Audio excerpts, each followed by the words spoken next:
चलिए बनाते हैं क्विक एंड इजी नेपाली चटपटे। इस चटपटे रेसिपी के लिए सबसे पहले हम बनाएंगे एक प्यूरी या ग्रेवी। इसके लिए आप एक पैन ले लें, उसके अंदर लगभग 2 छोटे चम्मच ऑयल डालें, 1 चम्मच के करीब बारीक कटा हुआ गार्लिक डालें। जैसे ही लहसुन थोड़ा सा ब्राउन होने लग जाए तब हम इसके अंदर डालेंगे 1 से 2 टमाटर की प्यूरी। मैंने सिर्फ कच्चे टमाटर लिए हैं और उन्हें पीस लिया है, बिल्कुल भी चंक्स ना रहें। इसी के साथ कश्मीरी लाल मिर्च और नमक डाल दें। अब आप इसे लगभग 5 से 7 मिनट पकने दीजिए। ये ग्रेवी मैं बिल्कुल कम बना रही हूँ क्योंकि ये बहुत तीखी और स्पाइसी होती है, इसलिए कम डलती है। आप यहाँ पे स्पाइसीनेस बढ़ा सकते हैं, आपकी चॉइस है। जितनी यहाँ पे यूज़ होनी है मैं उतनी ही बना रही हूँ। अगर आप ज़्यादा बनाते हैं तो आप इस ग्रेवी को बढ़ा लीजिएगा। थोड़ी ही देर में जैसे ही आपका टमाटर अच्छे से पकने लगेगा, ये साइड से ऑयल रिलीज़ करेगा। उसी समय पे हम इसके अंदर और इंग्रेडिएंट्स डालेंगे। यहाँ पे टमाटर चिपक रहा है और अच्छा पका नहीं है, तो मैंने थोड़ा सा पानी और ऐड कर दिया है, जिससे कुकिंग टाइम थोड़ा बढ़ जाएगा और टमाटर अच्छा पक जाएगा। थोड़ा सा कश्मीरी लाल मिर्च मैंने और ऐड करी है स्पाइसीनेस को करने के लिए। अब आप इसे 2 से 3 मिनट और अच्छे से पकने दीजिए। इसके अंदर खड़ी लाल मिर्चें या और चीज़ों की ज़रूरत नहीं है, ना ही सोया सॉस या किसी और चीज़ को हम नहीं डालते हैं। जो ऑथेंटिक रेसिपी है वही मैं आपसे शेयर कर रही हूँ। अब जैसे जैसे ये गाढ़ा होने लगे, इसके अंदर 1 चम्मच या तो बेसन की स्लरी डाल दें या 1 चम्मच कॉर्नफ्लावर की स्लरी डाल दें। मैंने कॉर्नफ्लावर की स्लरी डाली है और देखिए ये चटनी फटाक से बिल्कुल गाढ़ी सी हो जाएगी। यही कंसिस्टेंसी इसकी हमें चाहिए, ना गाढ़ी ना पतली। ये तैयार है, तो चलिए शुरू करते हैं चटपटे बनाना। इसके लिए बॉइल्ड आलू काटे हैं 2, टमाटर, प्याज, खीरा, हरी मिर्च और नींबू। यही सारी वेजिटेबल्स हमें चाहिए। अगर आप कोई और वेजिटेबल्स डालना चाहते हैं तो उन्हें थोड़ा सा बॉईल कर लें और यूज़ करें। आलू को बिल्कुल भी ना भूलें। सबसे पहले मैं डाल रही हूँ यहाँ पे खीरा, इसी के साथ हरी मिर्च भी डाल देंगे, प्याज डाल दीजिए और अब हम टमाटर और उबले हुए आलू भी डाल देंगे। आलू थोड़ा सा हार्ड बॉइल्ड होना चाहिए, यानी बिल्कुल मैशी ना हो जाए, इस बात का ध्यान रखें। 2 से 3 सीटी पे आप आलू को निकाल लें। थोड़ा सा हल्का सा इसके अंदर शेप रहना चाहिए। अब इन सब चीज़ों को आप अच्छे से मिक्स कर दीजिए। एक बार वेजीज अच्छे से मिक्स हो जाए तो हम आगे का प्रोसेस करेंगे। ये जो नेपाली चटपटे रेसिपी है ये गीलो चटपटे हैं, यानी गीलो चटपटे में हम डालते हैं ग्रेवी और सूखो चटपटे में हम कोई भी ग्रेवी नहीं डालते हैं। यहाँ मैंने वाई के पैकेट्स लिए हैं। वाई के पैकेट्स को खोलें और इसके अंदर डाल दें। इसके अंदर से आपको थोड़े से मसाले मिलेंगे, उन्हें आप पहले ही अलग निकाल लीजिए।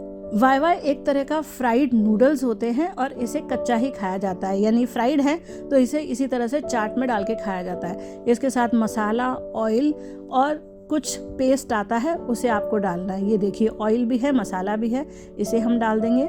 इसी के साथ एक छोटा पैकेट है जो बहुत तीखा मसाला है, उसे भी हम डालेंगे।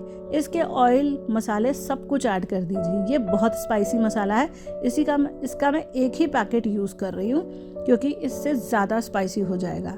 इनको डालने के बाद अब आप अच्छे से मिक्स कर दें। यहाँ पे मैं ग्रेवी भी डाल रही हूँ जो हमने बनाई है टमाटर की। क्वांटिटी आप अपने स्वाद के अनुसार एडजस्ट करें। मैं पहले थोड़ी डाल रही हूँ, बाद में थोड़ी सी बची है, उसको अगर ज़रूरत लगी तो डाल देंगे। यहाँ थोड़े से राइस फ्लेक्स डाल रही हूँ, यानी मुरमुरे डाल रही हूँ मैं। इसी के साथ 1 नींबू डाल दीजिए, यानी ये बिल्कुल स्पाइसी और टैंगी होगा आज का जो चटपटे रेसिपी है।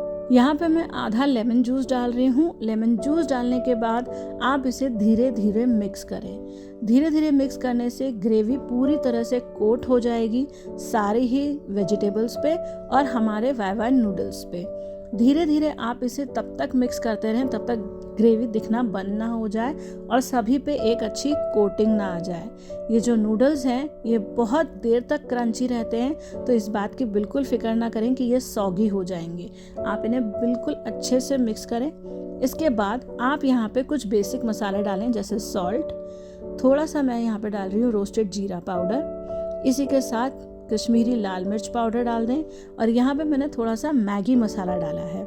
तो इन सभी मसालों को डाल के आप एक बार मिक्स कर दीजिए। अगर आप कोई सॉस डालना चाहें तो रेड चिली सॉस आप यहाँ पे डाल सकते हैं। आपका गीलो चटपटे बिल्कुल रेडी है। आप इसे इस समय टेस्ट कर लें। अगर आपको स्पाइसीनेस या कोई भी चीज़ कम लग रही हो तो आप ऐड कर लें।